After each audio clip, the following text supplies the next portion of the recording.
CSR expenditure.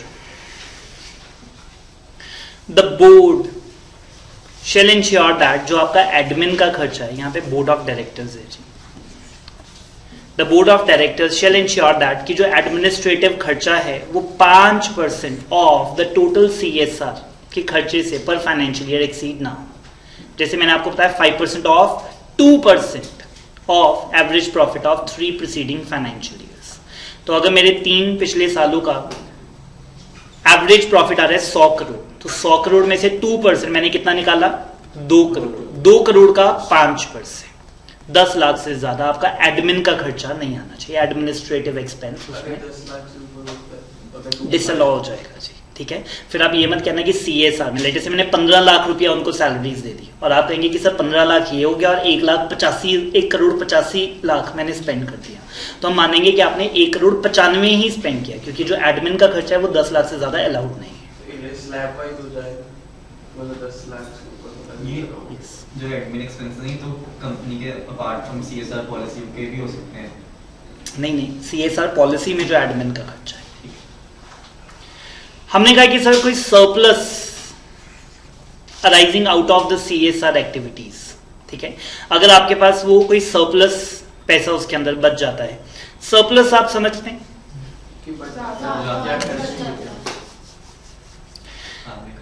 कल मैंने बताया था जी. ठीक है. लेटर से हम 100 रुपए की, ठीक है, एक थाली है, खाना है जिसमें 3-4 सब्जियां हैं, दाल चावल है, ठीक है, सब कुछ, और हम वो दे रहे हैं. कितने में दे रहे हैं, 1 रुपए में दे रहे हैं, और दिन में हम 1000 प्लेट दे देते हैं. तो हमारे पास दिन में 1000 रुपये इकट्ठा हो जाता है. साल के पीछे 3,65,000 रुपये इकट्ठा हो जाता है. ये जो 3,65,000 रुपये इकट्ठा हो गया out of the CSR activities, ये पैसा वो कहता है कि जी आपके बिजनेस प्रॉफिट के अंदर नहीं जाना चाहिए. इसका आप क्या कर सकते हैं और क्या नहीं कर सकते. पहले पॉइंट में उसने बताया क्या नहीं कर सकते. Shall not form the part of business profit of the company. तो ये आपके बिजनेस प्रॉफिट की रिसीट साइड पे, इनकम साइड पे नहीं जा सकता. हमने कहा क्या करें, कहता है ये 3,65,000 रुपया भी प्लफ बैक वापस उसी में इन्वेस्ट कर दो जो काम था. ठीक है जी. तो उन्हीं प्लेट्स को, उन्हीं खाने को खरीदने में आप इसको इन्वेस्ट कर सकते हैं. या फिर वो कहता है कि जी आपका साल खत्म हो गया तो आप अनस्पेंड CSR अकाउंट के अंदर भी डाल सकते हैं विद इन 30 डेज. याद है आपको, तो आप वो 30 डेज के अंदर अनस्पेंड CSR अकाउंट के अंदर भी डाल सकते हैं और उसको आप स्पेंड करें as per your CSR policy. अगर उसमें भी नहीं डालना तो हमने आपको एक फंड गिवन है शेड्यूल 7 के अंदर, 6 मंथ्स के अंदर अंदर from the end of the financial year, आप उस फंड में जाकर ये 3,65,000 दे दीजिए. क्या नहीं करना, ये बिजनेस इनकम नहीं है. नंबर 1, ये बिजनेस इनकम नहीं है. नंबर 2, आप इसे खुद ही दोबारा से इन्वेस्ट कर दो. 3,65,000 आप इरेडिकेटिंग हंगर में काम कर रहे थे, ये 3,65,000 भी उसी में इन्वेस्ट कर दिया जाए. आप उसमें इन्वेस्ट नहीं कर रहे, लेटर से लास्ट डेट को आपको रिसीव हुआ, 30 डेज के अंदर अंदर आप अनस्पेंड CSR अकाउंट के अंदर ये पैसा डाल दीजिए और फिर वहां से इन्वेस्ट कर दीजिए उसी जगह पर. या फिर अगर आपके पास अनस्पेंड CSR अकाउंट भी नहीं आप खुलवाना चाहते तो आप फंड में डाल दीजिए, गवर्नमेंट को दे दीजिए. गवर्नमेंट ये 3,65,000 को अच्छे काम के लिए यूज कर लेगी. सही सरप्लस वो भी हो सकता है, जैसे आपने लंगरली एग्जांपल दी, एक साल में मेरे को जितने पैसे मतलब 2% मेरे को खर्च करने थे, वो जो साल में हमने पैसे खर्च करे वो 2% हो गए. तो उसके बाद जो मतलब हमारी जो ऑब्लिगेशन थी वो तो हमने कंप्लीट कर दी, तो उसके बाद ये सरप्लस बचा, फिर भी हमारे को ये नहीं, वो सरप्लस नहीं है, वो एक्सेस स्पेंड माना जाता है. और अगर 2 करोड़ स्पेंड करना था और 1,80 स्पेंड किया और आप कहें कि 20 लाख सरप्लस है, ये सरप्लस नहीं है, इसको अनस्पेंड बोलते हैं. ठीक है, अनस्पेंड अमाउंट. ठीक है. और अगर 2 स्पेंड कर दिया तो वो जो 20 लाख है वो एक्सेस स्पेंड है. ये सरप्लस वही है जो CSR एक्टिविटीज में से आपको पैसा रिसीव हो रहा है. उसने लिखा भी है surplus out of CSR activities. Yes, school के अंदर जी हम फीस 90% सब्सिडी पे पढ़ाते हैं, फ्री में नहीं पढ़ाना चाहते. ठीक है. कोई चीज फ्री में देते हैं ना तो लोगों को वैल्यू नहीं रहती. हमने कहा कि जी एक गरीब फैमिली का जो बच्चा है, तो पेरेंट्स से पूछा आप कितनी फीस देते हो सरकारी स्कूल में, तो उसने कहा कि जी मैं 300 रुपये अपने बच्चे के लिए देता हूँ पूरे महीना पढ़ाने के लिए. हमने कहा हमारे स्कूल में भी 300 रुपये ही देना पड़ेगा, क्योंकि आप 300 रुपये तो पे करते ही हो, हमें भी 300 रुपये ही पे करना, लेकिन हम उसे कंप्यूटर्स देंगे, अच्छे क्लासरूम देंगे, स्मार्ट टेक देंगे, प्रोजेक्टर पे पढ़ाएंगे, इंग्लिश सिखाएंगे, अच्छे अच्छे टीचर्स लेकर आएंगे. मतलब जो एक प्राइवेट स्कूल में एमेनिटीज हैं वो सब देंगे, 300 रुपये में ही देंगे. तो ये ठीक है. ठीक है. सो वो जो 300 रुपये है that is the surplus rising out of CSR activities. तो वो 300 रुपए का क्या करना है, हमने कहा ये बिजनेस प्रॉफिट तो बिल्कुल भी नहीं है, उसी में दोबारा से इन्वेस्ट कीजिए, अनस्पेक्ट CSR अकाउंट में डालिए, या फिर fund notified in the schedule 7 के अंदर ये पैसा डाला जा सकता है। Any problem?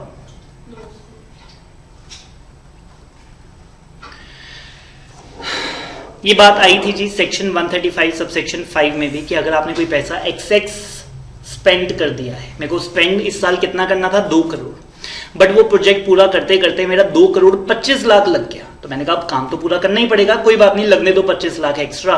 हमने कहा ये 25 लाख रुपया जो एक्स्ट्रा लग गया, गवर्नमेंट से पूछा कि सर अगले साल सेट ऑफ ले लूं, तो उन्होंने कहा एज मे बी प्रिस्क्राइब, तो यहाँ पे लिखा जी 3 साल में ये सेट ऑफ आप ले सकते हैं तो ले लो, बट अगर 3 साल में आपने सेट ऑफ नहीं लिया फिर ये पैसा खत्म हो जाएगा, ठीक है। अगले 3 साल मेरे पे CSR की ऑब्लिगेशन आई ही नहीं, या फिर ऑब्लिगेशन आई और अगले साल भी मैंने पूरा 2 करोड़ ही इन्वेस्ट कर दिया और ये 25 लाख एडजस्ट नहीं कर पाया, इन दैट केस ये 3 साल तक तो वैलिड रहेगा, ये जो एक्सेस अमाउंट है 3 साल तक तो आप सेट ऑफ कर सकते हैं, बट 3 साल के बाद ये सेट ऑफ नहीं हो पाएगा। तो ये इंपॉर्टेंट है जी, क्योंकि ये पहली बार अलाउ किया गया है, अमेंडमेंट से पहले एक्सेस में हमने कहा कि सर जो हो गया सो हो गया, ये कैरी फॉरवर्ड नहीं होगा, बट अब से ये एक्सेस सेट ऑफ होता है और इसके ऊपर केस लॉ पेपर में आना चाहिए। रीड कर। अगर हर साल आ गया कि मतलब हर साल एक्सेस होता है एक्सपेंडिचर, तो वहां क्या कमी होता है?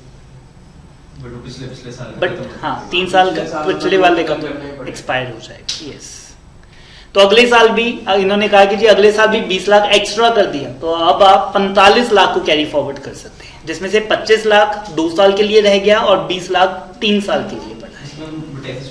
फर्स्ट ईयर में हमने 25 लाख एक्स्ट्रा आया, अगले साल में भी 25 लाख एक्स्ट्रा आया, तो हमने पहले पिछला 25 लाख से ऑब्वियसली 3 इयर्स है जी, उसके बाद तो नहीं है, एग्जॉस्ट हो जाएगा, फिर ये आप सेट ऑफ नहीं ले पाएंगे।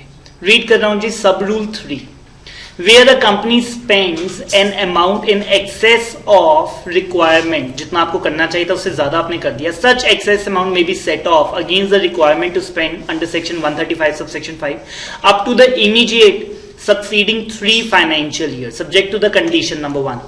कहता है कि ये पैसा सरप्लस वाला तो नहीं है, बहुत अच्छी कंडीशन है, वो कहता है कि ये वो 3,65,000 तो नहीं है जो उसी में से आया है। Are we getting it? ये तो आपने अपनी जेब से निकाला ही नहीं, ये तो आपने उन्हीं से चार्ज कर लिया। अगर आप इसको स्पेंड करके बोल रहे हो कि जी मैंने तो एक्स्ट्रा खर्च कर दिया, तो ये नहीं होगा, ये तो फिर बड़ी अच्छी प्लानिंग हो जाती। मैं क्या करता है 1 करोड़ 80 लाख इन्वेस्ट करता और 20 लाख उनसे चार्ज कर लेता और वही 20 लाख स्पेंड करके कहता सर मेरे तो 2 करोड़ पूरे हो गए, जबकि मैंने अपनी जेब से कितना निकाला 1 करोड़ 80, 20 लाख तो उनसे चार्ज ले लिया, वो तो सरप्लस है। सरप्लस को कभी भी आप CSR में इन्वेस्टेड नहीं मानेंगे, एक्सेस इन्वेस्टेड नहीं मानेंगे, क्योंकि वो सरप्लस का पैसा तो आपने कंट्रीब्यूट किया ही नहीं, वो तो आपने चार्ज लिया है। ये तो फ्री खाते में आपको इन्वेस्ट करना चाहिए, because you are not suppose to receive such money. तो वो कहता है ये जो एक्सेस अमाउंट है, कहते हैं कि 3 साल तक दे तो देंगे, बट हमारी शर्त सुन लो, ये जो एक्सेस अमाउंट है shall not include the surplus. जो सरप्लस आपको CSR एक्टिविटी से मिला था, ये वो अमाउंट नहीं होनी चाहिए, इसको कभी भी एक्सेस अमाउंट में नहीं लिया जा सकता, और बोर्ड इस बात को सर्टिफाई करेगा रेजोल्यूशन से कि ये पैसा हमसे ज्यादा खर्च हो गया है। Point number 4 is very good, very very very good, latest amendment है, सुनिएगा जी। हमने कहा कि सर CSR के पैसे से कैपिटल एसेट खरीदना चाहते हैं, हमने कहा सर गड़बड़, कुछ ना कुछ गड़बड़ होने वाली है, ठीक है। आपने कहा कि सर मैं CSR के पैसे से बसेस खरीद रहा हूं, ठीक है, और फ्री में चलाऊंगा जी इसको, ठीक है, फ्री में चलाऊंगा। अब देखिए कैपिटल एसेट की ना लाइफ बड़ी लॉन्ग है, इस साल आपने 2 करोड़ की बसें खरीद ली, 3, 4 जितनी भी आई, और आपने कहा कि सर CSR के लिए चलाऊंगा, देखो चल भी रही है। अब बस की लाइफ तो है 15 साल, अब मैं 15 साल आप पे नजर थोड़ी ना रखूंगा, ठीक है। आपने 2-3 साल तो वो फ्री में चलाई लोगों के लिए, उसके बाद आपने स्टाफ बस बना दी उसे, ठीक है, और अब आप उसे यूज करे जा रहे हैं। आपने कहा CSR भी हो गया और हमारे काम भी आ गए।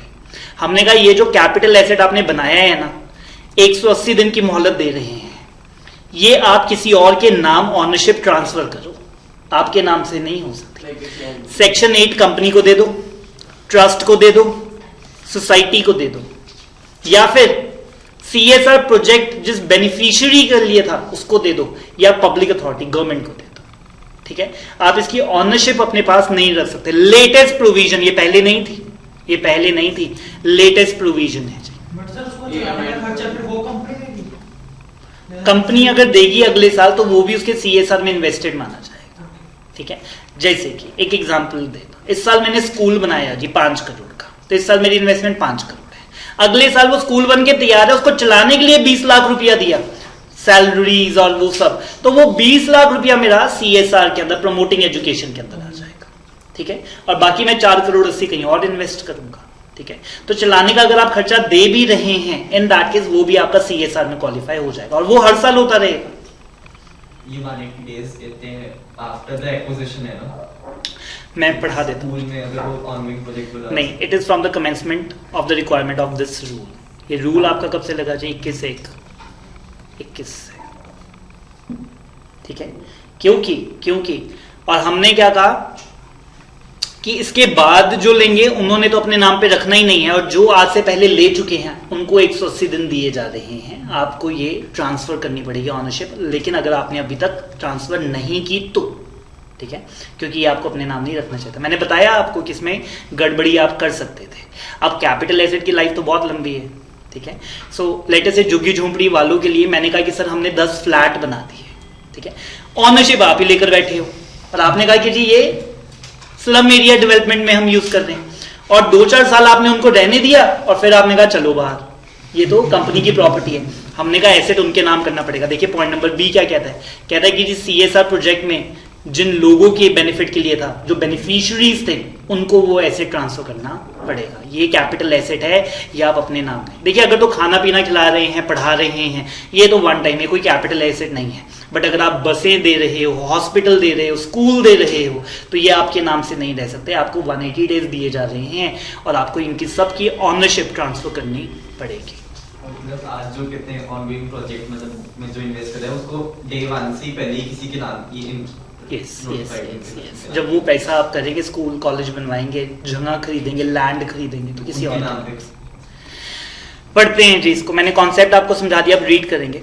Where the CSR amount may be spent by the company for the creation or the acquisition of capital asset. कहता है अगर CSR का पैसा आपने क्रिएट करने में या फिर बना बनाया खरीद लिया जी, creation of the acquisition of the capital asset में यूज किया, which shall be held by, तो वो कहते हैं कि जी वो आपको ट्रांसफर करना पड़ेगा। The word is shall, mandatorily करना ही पड़ेगा। नंबर 1, कंपनी को दे दीजिए जो सेक्शन 8 कंपनी है, तभी तो उनकी नेटवर्थ 1000 करोड़ से ऊपर, 500 करोड़ से ऊपर चली जाती है। ठीक है, क्योंकि उनको इस तरह की डोनेशन बड़ी मिलती है। रजिस्टर्ड पब्लिक ट्रस्ट या रजिस्टर्ड सोसाइटी को दे सकते हैं। ठीक है, वही जिनके पास वो कहता है कि जी चैरिटेबल ऑब्जेक्ट्स हैं और सीएसआर रजिस्ट्रेशन नंबर है। याद है आपको सीएसआर रजिस्ट्रेशन नंबर, रूल 4 सब रूल 2, सीएसआर 1 फॉर्म भरना पड़ेगा इनको 1/4/21 के बाद से, और सीएसआर रजिस्ट्रेशन नंबर इनको दिया जाएगा। तो वो कहता है उनके पास सीएसआर रजिस्ट्रेशन नंबर होना चाहिए, या फिर आप बेनिफिशियरीज को दे दीजिए उस प्रोजेक्ट से जिसको भी फायदा मिलना था, उनके नाम पे आप कर दीजिए in the form of self help groups, collectives या एंटिटीज, या फिर आप पब्लिक अथॉरिटी गवर्नमेंट के नाम भी दे सकते हैं। प्रोवाइडेड दैट एनी एसेट जो कि आपने इस एक्ट के, इस रूल्स के लगने से पहले खरीदा था, तो आपको 180 दिन की मोहलत दी जा रही है। 180 दिनों के अंदर अंदर आप इस रूल की रिक्वायरमेंट को पूरा कीजिए। अगर आज भी आप उसकी ऑनरशिप लेकर बैठे हो, सीएसआर में जो जो पैसा था वो सबको ट्रांसफर कीजिए इन 3 में से किसी एक को। और वो कहते हैं कि सर 180 डेज तो बड़े कम है, रजिस्ट्री वगैरह इतनी जल्दी थोड़े ना होती है। तो हमने कहा ठीक है 90 डेज और ले लो, 3 मंथ्स मे बी एक्सटेंड। ठीक है, तो मैंने आपको बता दिया जी टोटल 180 डेज प्लस 90 डेज के अंदर अंदर आपको ये 90 डेज के साथ permission extension. Fine, are we good? 180 days plus 90 days.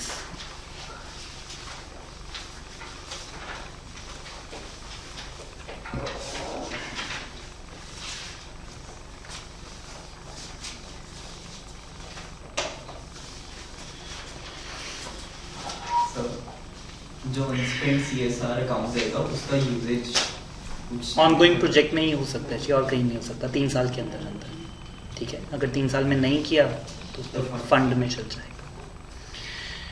CSR reporting,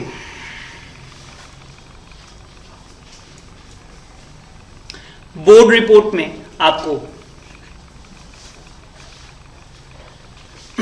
एक annual report on CSR include करनी पड़ेगी और उसका जो परफॉर्म है वो अनेक्चर 1 और अनेक्चर 2 के अंदर गिवन है कि बोर्ड रिपोर्ट में CSR की क्या क्या बातें आपको नोटिफाई करवानी है। आप कहेंगे तो ये अनेक्चर 1 और अनेक्चर 2 हल्का सा खोल के आपको दिखा भी दूंगा। CSR रूल्स में लास्ट में गिवन भी है, ठीक है। सो बोर्ड रिपोर्ट में CSR की क्या क्या बातें आपको लिखनी है, ठीक है, क्योंकि बोर्ड रिपोर्ट ना पहले बड़ी सिंपल होती थी कंपनीज एक्ट 1956 के अंदर, ठीक है, कुछ 7, 8, 10 पेजेस की। अब जो बोर्ड रिपोर्ट बनती है जी कंपनीज की वो बनती है अराउंड 70-80 पेजेस की, ठीक है। तो पहले तो CAs खुद ही बना लेते थे, अब CS को डेलीगेट करते हैं कि सर बोर्ड रिपोर्ट अब मजाक नहीं रह गया जी, ठीक है, और बहुत एक्सटेंसिव है, प्लीज आप इसे बनाकर समराइज करके दीजिए। फाइन, तो हमने क्या कहा कि जी एक बोर्ड रिपोर्ट के अंदर आपको CSR की annual report on CSR contain करने पड़ेंगे जिसमें वो सारी बातें लिखी हो जो अनेक्चर 1 और अनेक्चर 2 के अंदर हमने बताई है। हमने कहा सर फॉरेन कंपनी तो बोर्ड रिपोर्ट देती नहीं। मैं फिर से बोल रहा हूँ जी, बोर्ड रिपोर्ट क्या, board of directors. Foreign company के डायरेक्टर्स इंडिया में नहीं आते, वो तो दूसरे देश में बैठे हैं और वो they are the big guns, तो वो यहाँ पर अपना काम किसी को डेलीगेट करते हैं, तो उनको इंडिया में बोर्ड रिपोर्ट देने की जरूरत नहीं है। तो वो कहते हैं कि आप बैलेंस शीट तो फाइल करोगे ना लास्ट में। फॉरेन कंपनी को हमने ये कहा कि आपको हर साल balance sheet, P&L account India में क्या कर रहे हो वो तो बताना पड़ेगा ना हमें। तो वो कहता है आप बैलेंस शीट के अंदर ही annual report of the CSR के सारे कर देना, क्योंकि हमें पता है आपको तो इंडिया में बोर्ड रिपोर्ट देने की जरूरत नहीं। तो बैलेंस शीट में ही आप अनेक्चर 1 और अनेक्चर 2 में जो जो पर्टिकुलर्स हमने मांगे हैं वो सारे आप अपनी बैलेंस शीट में ही अटैच करके दे दीजिएगा।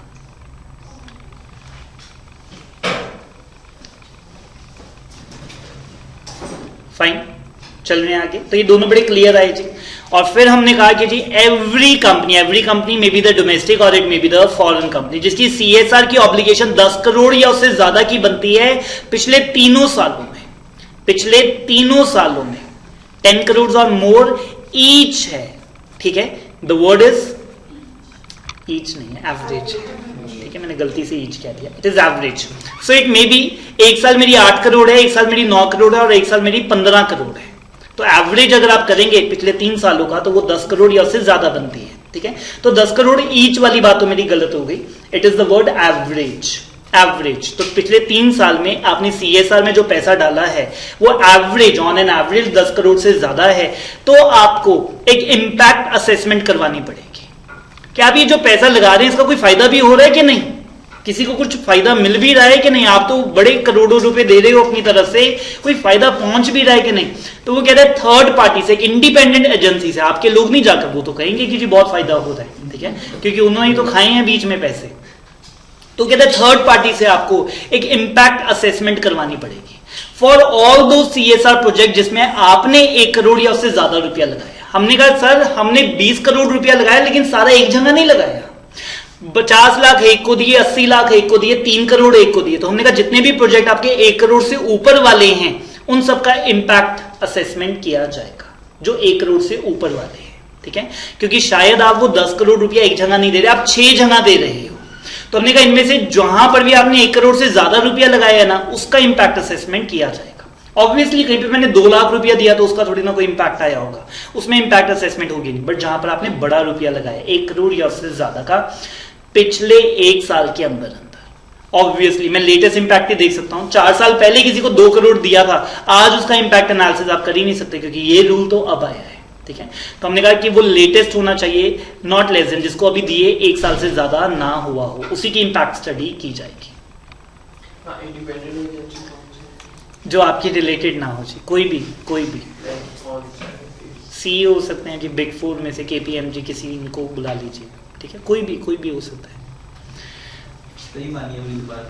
यस, मैं पूरा पॉइंट रिपीट कर रहा हूं। एवरी कंपनी जिसने पिछले 3 सालों में ऑन एन एवरेज 10 करोड़ या उससे ज्यादा रुपया CSR एक्टिविटीज में खर्च किया है, उसे एक इंपैक्ट असेसमेंट करवानी पड़ेगी किसी इंडिपेंडेंट एजेंसी के द्वारा, हर उस प्रोजेक्ट के लिए जिसमें उसने CSR के अंदर 1 करोड़ से ज्यादा रुपया दिया था, और वो जो प्रोजेक्ट में उसने जो पैसा दिया था वो 1 साल से ज्यादा पुराना नहीं होना चाहिए, which was undertaken with in a period of 1 year, ठीक है। तो लेटेस्ट मैं तो 10 साल से करता आ रहा हूं जी CSR, तो अभी सारे प्रोजेक्ट नहीं खोलेंगे आप, सिर्फ लेटेस्ट जो अभी पिछले 1 साल के अंदर अंदर खत्म हुए हैं उन सब की असेसमेंट आपको करवानी पड़ेगी।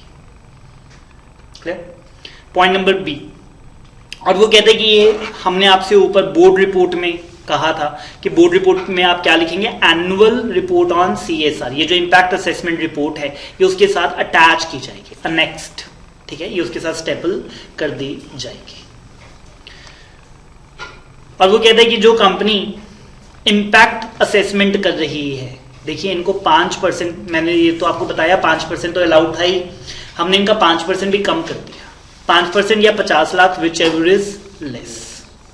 तो लेटे से मेरी कंपनी 100 करोड़ रुपया देती है जी CSR में, 100 करोड़। अब 100 करोड़ का 5%, 5 करोड़ या 50 लाख, तो एडमिन का जो खर्चा है वो कम कर दिया जी हमने कहा कि जी 5% या 50 lakh, which ever is less, which ever is less. तो 100 करोड़ के फंड के लिए भी एडमिन का खर्चा हमने कहा 50 लाख से ज्यादा तो वो नहीं होना चाहिए, तो ये तो 0.5% रह गया। सर एडमिन का खर्चे में उसकी इनकम जो सैलरी बांट रहा है, सैलरीज हो गई जी, यस, सैलरीज हो गई, स्टाफ का खर्चा हो गया, प्रिंटिंग स्टेशनरी हो गया, ऑफिस का रेंट हो गया, स्टेशनरी वगैरह सारा सामान आएगा। एडमिन ब्लॉक का सारा खर्चा आ गया जी, एडमिन ब्लॉक का, ठीक है, जहाँ पे आपका वो स्टाफ बैठता है, सारे जहाँ पे प्रोजेक्ट रिपोर्ट्स जो भी बनती है। जो आपने एग्जांपल दी 8, 9 और 15 करोड़ वाले की, मान लो इससे पहले कंपनी इनकॉर्पोरेटिंग हुई थी, तो जब 8 करोड़ का उसने CSR ऑब्लिगेशन उसको थी, तो उस केस में तो फिर उसको इम्पैक्ट असेसमेंट करवानी नहीं पड़ेगी। हाँ, अगर आपने के पहली साल में आपने 15 करोड़ दे दिए, ठीक है, तो आपको एवरेज 3 सालों का करना था, अब एक ही साल का डाटा है तो फिर डिवाइडेड बाय 1 हो जाएगा और आपको इम्पैक्ट असेसमेंट करवानी पड़ेगी। अगर पहले ही साल मैंने 15 करोड़ दे दिए, बट उसको 1 ईयर और मोर तो 1 ईयर विद इन 1 ईयर में ही आ जाएगा। इसको दोबारा से समझ लेते हैं जी। डोमेस्टिक कंपनी को अपनी बोर्ड रिपोर्ट में annual report on the CSR add करनी पड़ेगी, जिसके अंदर अनेक्शर 1 और अनेक्शर 2 के सारे पॉइंट्स होने चाहिए। फॉरेन कंपनी की बोर्ड रिपोर्ट नहीं होती जी इंडिया में, उसको बैलेंस शीट जो उसको बोली गई सेक्शन 381 सबसेक्शन 1 क्लॉज B के अंदर, उसी में annual report on the CSR देनी पड़ेगी और सारे अनेक्शर 1 और अनेक्शर 2 वाले पॉइंट इनकॉर्पोरेट करने पड़ेंगे। फिर हमने कहा एवरी कंपनी, डोमेस्टिक और फॉरेन, एवरी कंपनी जिसका एवरेज CSR ऑब्लिगेशन 10 करोड़ या उससे ज्यादा की बनती है। फाइन, इस पे थोड़ा सा क्लैरिफाई कर देता हूं। The emphasise upon the word obligation. लेटर से पिछले 3 सालों के अंदर मेरे ऊपर एवरेज ऑब्लिगेशन 9 करोड़ की थी, बट मैंने स्पेंड एवरेज 12 करोड़ किया है, ठीक है। इन दैट केस मैं इसमें फॉल नहीं होऊंगा, मेरे को इम्पैक्ट असेसमेंट नहीं करवानी, एक्चुअल एक्सपेंडिचर नहीं देखना है, आपको ऑब्लिगेशन देखनी है। मेरे पे ऑब्लिगेशन 9 करोड़ की थी, मैंने स्पेंड खुशी खुशी में 12 करोड़ कर दिया, तो वो कहता है कि जी आपको इम्पैक्ट असेसमेंट नहीं करवानी। वाइस वर्सा, मेरे ऊपर ऑब्लिगेशन 12 करोड़ की थी, मैंने स्पेंड 9 करोड़ ही किया है, तो मेरे को अब इम्पैक्ट असेसमेंट करवानी पड़ेगी, बिकॉज मैं ऑब्लिगेशन एवरेज वाज 10 करोड़ और मोर। ऑब्लिगेशन पे एम्फसाइज है जी, ठीक है, क्लियर है। सो वो कहता है कि जी ऑब्लिगेशन अगर आपकी ऑन एन एवरेज 10 करोड़ या उससे ज्यादा की पिछले 3 सालों के अंदर, तो आपको एक इम्पैक्ट असेसमेंट करवानी पड़ेगी थ्रू द इंडिपेंडेंट एजेंसी और of all the CSR project जिनके अंदर 1 करोड़ या उससे ज्यादा रुपया आपका लगा है। और इसमें हमने क्या कहा कि जी ज्यादा से ज्यादा आपका जो एडमिन का खर्चा है वो 5% या 50 lakh, which ever is less से ज्यादा नहीं हो जाए। तो अभी तक तो जो लिमिट मैंने आपको बताई थी वो 5% की पढ़ाई थी, लेकिन जो 10 करोड़ से ऊपर है उनको हमने कहा कि जी 5% और 50 lakh, which ever is less.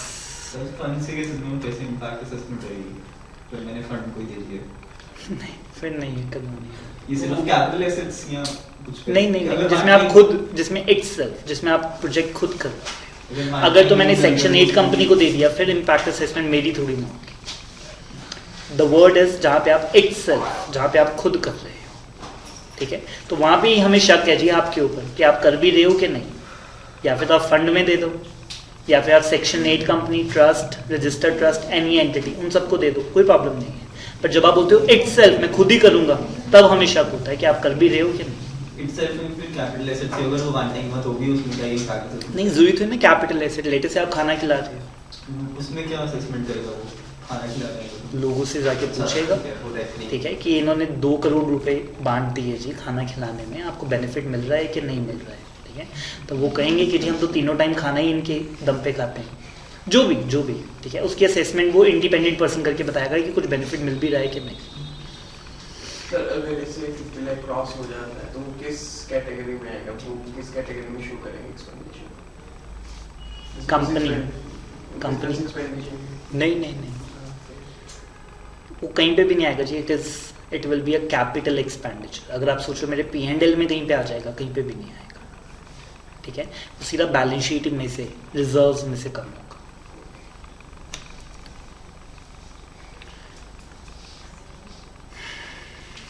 Last we have is the display of the CSR activities on the website. Rule 9 है जी। The board of directors of the company shall, देखिए shall के बाद mandatorily word लिखना जरूरी नहीं था, बट फिर भी इन्होंने लिखा है। Shall mandatorily disclose the composition of the CSR committee. आपने CSR कमेटी कौन से 3 डायरेक्टर्स को मिलके बनाई है, उनमें से इंडिपेंडेंट कौन है, एंड द CSR पॉलिसी क्या है जी। आप 12 एक्टिविटीज में से कहाँ पे कितना रुपया स्पेंड करते हो और कौन कौन से प्रोजेक्ट्स बोर्ड ने अप्रूव किए, सब कुछ आपको अपनी वेबसाइट पे बताना पड़ेगा for the public access. Fine.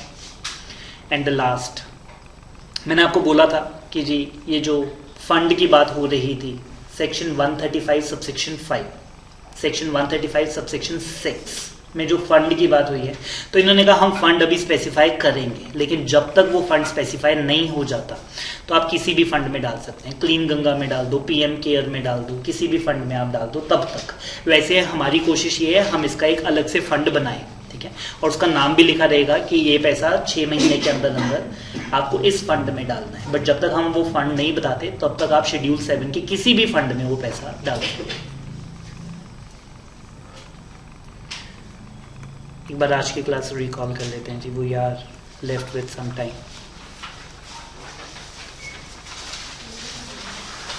आज हमने यहां से शुरू किया जी list of CSR activities.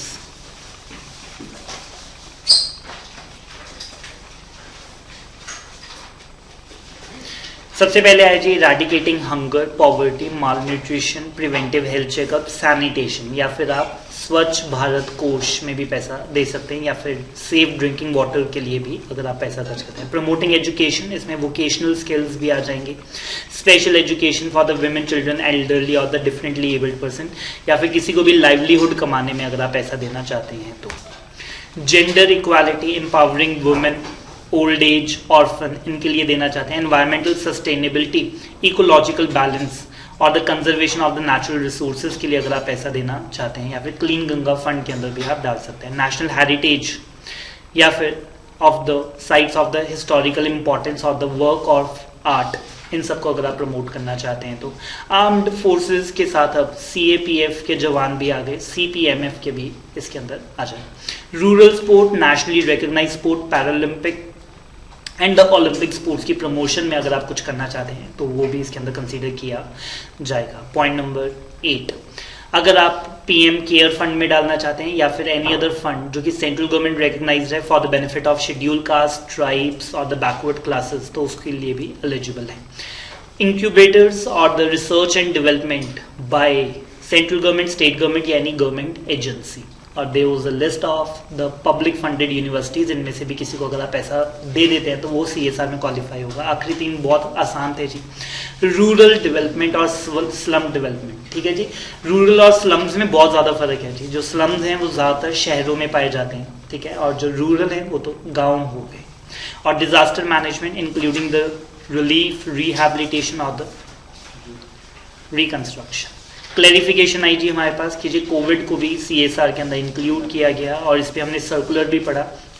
FAQs थे कि कौन कौन सी पेमेंट्स आ जाएंगे और कौन कौन सी पेमेंट्स नहीं आएंगे। CSR एप्लीकेबिलिटी, तो हमने कहा कि जी फॉरेन ब्रांच, जिस फॉरेन कंपनी जिसका ब्रांच ऑफिस इंडिया में है उसके ऊपर भी ये लग जाएगा अगर वो 135 सबसेक्शन 1 में पकड़ा गया तो। और आपको ये CSR कमेटी बनाना और ये रूल्स नहीं फॉलो करने अगर पिछले 3 सालों में, मैंने आपको बताया यहाँ पे करेक्शन होनी चाहिए, 3 सालों की जगह आप 1 year it should be written, कि अगर आप 135 सबसेक्शन 1 में पिछले साल कवर नहीं हुए तो आपको ये सब फॉलो करने की जरूरत नहीं।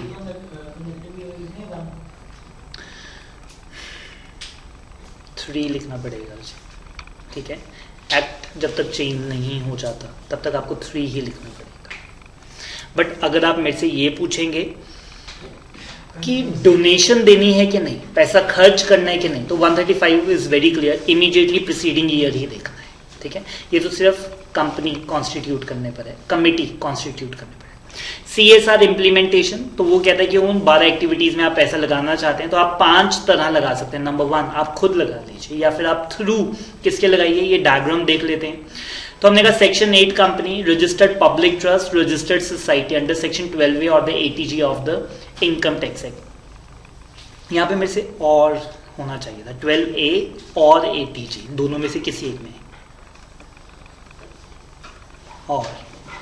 और ये जो सेक्शन 8 ट्रस्ट या सोसाइटी है, ये आपने खुद बनाया हो अकेले या किसी के साथ मिलकर, सेंट्रल गवर्नमेंट या स्टेट गवर्नमेंट ने बनाया हो, या फिर अगर किसी और ने बनाया, ना आपने बनाया ना गवर्नमेंट ने बनाया, तो फिर उसका कम से कम 3 साल का ट्रैक रिकॉर्ड होना चाहिए। Any entity establish by any act of parliament और द स्टेट लेजिस्लेचर। और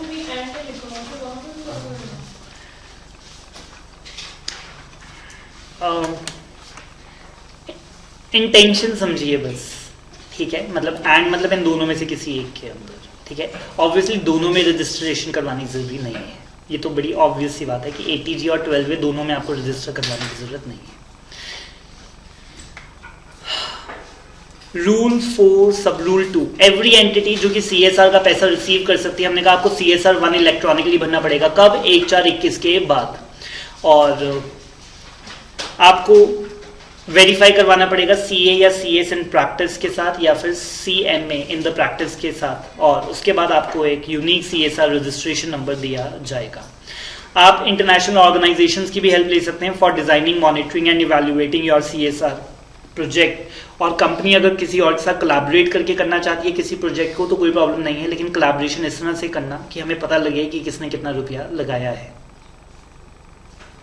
CSR एक्सपेंडिचर, तो हमने कहा कि जी आपका जो एडमिन का खर्चा है वो 5% से ज़्यादा नहीं होना चाहिए। 5% किसका, ये मैंने एग्जाम्पलीफाई कर दिया। अगर मेरे प्रॉफिट थे जी एवरेज 100 करोड़, तो उसका 2%, 2 करोड़ मेरे को CSR के लिए खर्च करना था, 2 करोड़ का 5%, 2 करोड़ का मतलब 5% ऑफ 2%। और सरप्लस अगर आपके पास आया है out of the CSR activities, एक तो ये बिजनेस इनकम में नहीं जाएगा, फिर कहाँ जाएगा, तो हमने कहा उसी में दोबारा से इन्वेस्ट कर दो, अनस्पेंड CSR अकाउंट में डाल दो या फिर फंड में डाल दो। अगर एक्सेस रुपया इस साल खर्च कर दिया कोई बात नहीं, अगले 3 साल के अंदर अंदर आप उसका सेट ऑफ ले सकते हैं, लेकिन ये जो एक्सेस अमाउंट है ये सरप्लस के द्वारा ना आया हो और बोर्ड इस बात को सर्टिफाई करे। और अगर आप कैपिटल एसेट क्रिएट करना चाहते हैं तो हमने कहा कर लो, लेकिन अपने नाम से नहीं। सेक्शन 8 कंपनी, ट्रस्ट, सोसाइटी के नाम से कर लो, बेनिफिशियरी के नाम से कर लो, या फिर पब्लिक अथॉरिटीज गवर्नमेंट के नाम से आप कर सकते हैं। और अगर ये प्रोविजन लगने से पहले अगर किसी ने कैपिटल एसेट क्रिएट किया और अभी तक ये प्रोविजन को कंप्लाई नहीं किया, 180 दिन की मोहलत है, can be extended by further 90 days by the permission of board of directors.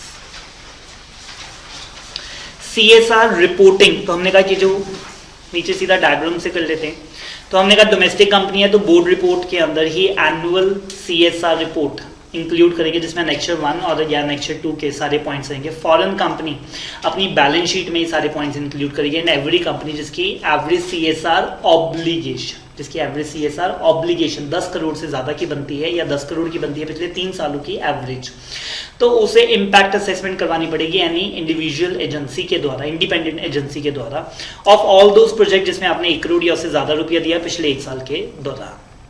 और इनका जो एडमिन खर्चा है उसके ऊपर रिस्ट्रिक्शन भी है जी, 5% of 50 lakh which ever is less. और वेबसाइट पे बताना पड़ेगा कॉन्स्टिट्यूशन, पॉलिसी और कौन से प्रोजेक्ट आपने अंडरटेक किए, और अनस्पेंट CSR अमाउंट को हमने क्या कहा कि जब तक हम फंड को स्पेसिफाई नहीं कर देते तो आप किसी भी फंड में पैसा डाल सकते हैं। अनेक्शल दिखा दूं आपको, ये मैंने पहले से ही खोल रखे हैं जी, अगर आप देख सकते हैं। रूल्स, कौन से रूल्स, कंपनीज के CSR पॉलिसी रूल्स 2014, ठीक है, और ये सारे अमेंड हुए हैं जी, सारे, ठीक है, all the rules A to Z scratch से नए बनाए गए हैं, ठीक है।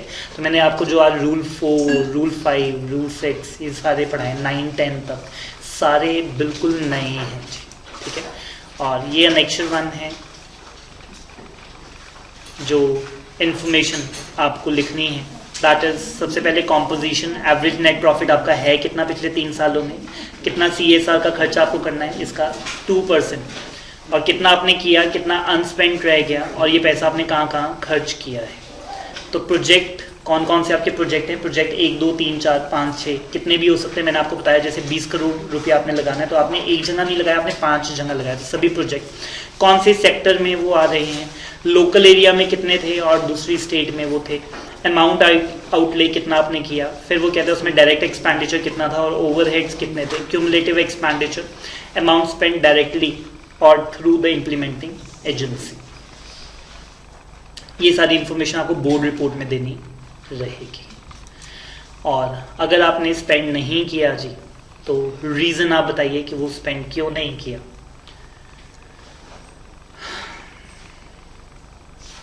Fine, that was very simple.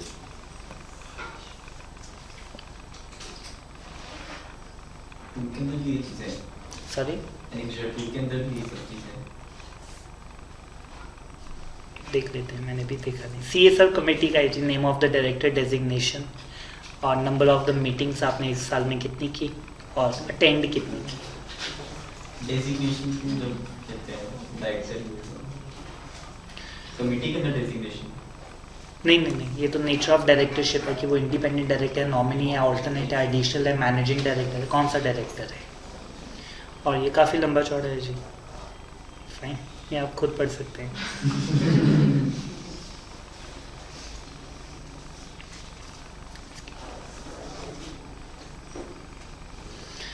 एक ना मेरा मन था, मैं आपको चार्जेस दिखाना चाहता था। मैंने आपको जब चार्जेस का चैप्टर करवाया था तब बताया था कि जो कंपनी लोन लेती है वो चार्जेस जो हैं दे एनीवन कैन सी। उसमें हमने एक पढ़ा था difference between mortgage and charge, और चार्ज में लिखा था deemed to be the public notice. अगर एमसीए की वेबसाइट पे है तो हम तो मान के चलेंगे कि आपको पता था। अब आपको पता था या नहीं पता था उससे कोई लेना देना नहीं है।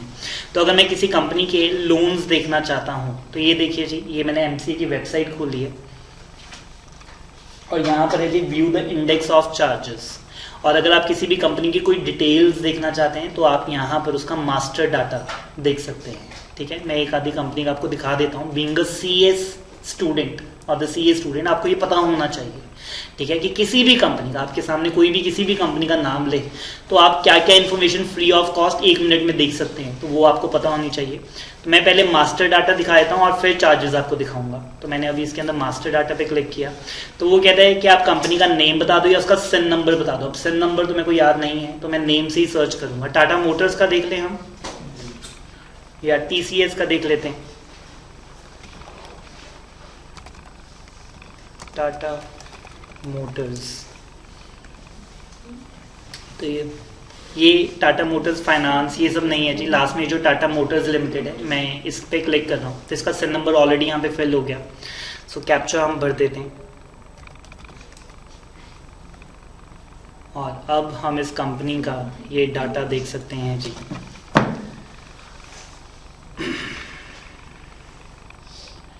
ये कंपनी का सिन नंबर है जी। सबसे पहले कॉर्पोरेट आइडेंटिफिकेशन नंबर, कंपनी का नाम है जी टाटा मोटर्स लिमिटेड। कौन सा आरओसी इनको लगता है, आरओसी मुंबई लगता है। Registration number, company category limited by shares, limited by guarantee और अनलिमिटेड कंपनी। तो वो कहता है कि लिमिटेड बाय शेयर। हमने कहा सब कैटेगरी गवर्नमेंट नॉन गवर्नमेंट, तो वो कहता है कि जी non government. Class of the company public limited, private limited, OPC small, तो वो कहता है कि जी public limited. Authorise share capital, थोड़ी मुश्किल होने वाली है, ठीक है, मैं कर देता हूँ आपके लिए। 4000 करोड़ है जी। Authorise share capital is 4000 crore रुपए, ठीक है, जिसमें से हमने कहा कि जी पेडअप कितनी है। अभी पेडअप कम ही है इनकी, पता नहीं इतनी क्यों लिमिट ले रखी है। 765 करोड़ है। फिर से बोल रहा हूँ 4000 करोड़ तक ये शेयर इशू कर सकते हैं। अभी तक इन्होंने किए कितने के हैं, 765 करोड़ के, ठीक है। आगे 76,21,322 रुपए। नंबर ऑफ मेंबर्स, ठीक है, applicable in case of company without share capital, तो यहाँ पे जरूरत नहीं थी, इन्होंने बताया हुआ 2,19,204 हमारे मेंबर्स हैं। डेट ऑफ इनकॉर्पोरेशन देखिए, काफी पुरानी कंपनी है टाटा मोटर्स, ठीक है। 1/9/1945 बहुत सारे ट्रक्स आते हैं टाटा मोटर्स के, ठीक है, जहाँ पे मोनोपली है इनकी, बसेस के अंदर मोनोपली है। कार्स में अब थोड़ी सी चली हैं जी टाटा की गाड़ियाँ, पहले टाटा की कार्स को इतना पसंद नहीं किया जाता था, बट अब हैरियर और ऑल्टो, सफारी तो महिंद्रा की नहीं थी, टाटा सफारी, हाँ सफारी भी बहुत चली थी अपने टाइम पे। इनका रजिस्टर्ड ऑफिस का एड्रेस गिवन है जी, ठीक है, मुंबई के अंदर, होमी मोदी स्ट्रीट के अंदर, और ईमेल आईडी इज गिवन, और लिस्टेड क्या, नॉट लिस्टेड, लिस्टेड, एक्टिव है कंप्लायंस में, तो वो कहते हैं कि जी बिल्कुल एक्टिव है, कंप्लायंट कंपनी है। लास्ट एजीएम इनकी कब हुई थी? 25/8/2020 को। होनी कब चाहिए थी? 30/9 से पहले, तो इन्होंने 25 अगस्त को की। और बैलेंस शीट अभी लास्ट इन्होंने कौन सी सबमिट करवाई है? 31/3/20 की। चार्जेस पढ़ लेते हैं जी, तो इनमें से स्टेटस अगर आप देखेंगे तो क्लोज हो चुके हैं, ठीक है, तो ये लोन्स इनके क्लोज हो चुके हैं, मतलब ये इन्होंने लोन लिए थे और चुका दिए। 1997 में इन्होंने लोन लिए थे, तो जो कोई ओपन है मैं वो पढ़ देता हूँ। तो इमूवेबल प्रॉपर्टी के अगेंस्ट चार्ज है जी, ये छोटा सा लोन ले रखा है इन्होंने, 3000 करोड़ का है, ठीक है। और एक और आ रहा है जी, ये भी ओपन है, काफी पुराना लोन खड़ा है। और देखिए मैंने आपको बताया था मॉडिफिकेशन, पहले लोन लिया, फिर उसकी अमाउंट कम ज़्यादा हो जाती है, रेट ऑफ इंटरेस्ट चेंज हो जाता है, रीशेड्यूलिंग हो जाती है, सो उसको मॉडिफाई भी करवाना पड़ता है। तो ये 91 में लेकर 96 में मॉडिफाई हुआ, ये भी अभी तक ओपन है, मतलब अभी तक ये रीपे नहीं हुआ है। तो ये भी मैं आपको बता देता हूँ, ये 375 करोड़ का है। फाइन, काफ़ी सारे इनके क्लोज हो चुके हैं। नीचे एक और चल रहा है जी पुराना, हाँ जी 3700 करोड़ का है, ठीक है। So these are the information which are given. फिर यहाँ पे अगर आप देखेंगे तो सिग्नेटरी डिटेल्स आप देख सकते हैं, तो ये सारे जी डिन नंबर्स गिवन है, ठीक है। और कुछ केसेस में डिन नंबर मैंडेट नहीं है, वहाँ पर पैन नंबर्स आर गिवन, ठीक है। सो वहाँ पे उन्होंने पैन नंबर दे रखे हैं, और इनकी बिगिन डेट है और एंड डेट, मतलब अभी ये सारे ऑनगोइंग मैनेजमेंट के अंदर बैठे हैं, directors of the signatory details, तो ये सारे आप पढ़ सकते हैं। Fine, so this is the list of the information जो कि आप ऑनलाइन देख सकते हैं जी किसी भी कंपनी की। Sorry, he is not in, मैंने बोला ना वो एक्टिव है ही नहीं। हाँ जी, मतलब फिर उसमें एंड डेट करके तो फॉर्म में आने का वो शेयर हो नहीं, ये सिर्फ जो एक्टिव है जी वही आते हैं। फाइन, किसी और कंपनी का देखना है तो बताइए, ठीक है। फाइन जी, ठीक है। सॉरी, नहीं, ये आपको ना इंस्पेक्शन करनी पड़ेगी, 100 रुपीज़ पे करके आप इनके सारे फॉर्म्स देख सकते हैं, ठीक है। 100 रुपीज़ अगर आप पे करेंगे तो 3 घंटे की विंडो खुल जाती है, तो आप इनके सारे फॉर्म्स डाउनलोड कर सकते हैं जो इन्होंने भरे हैं। तो जितने भी इन्होंने CHG 1 भरे होंगे, ठीक है, वो सारे आप डाउनलोड कर सकते हैं।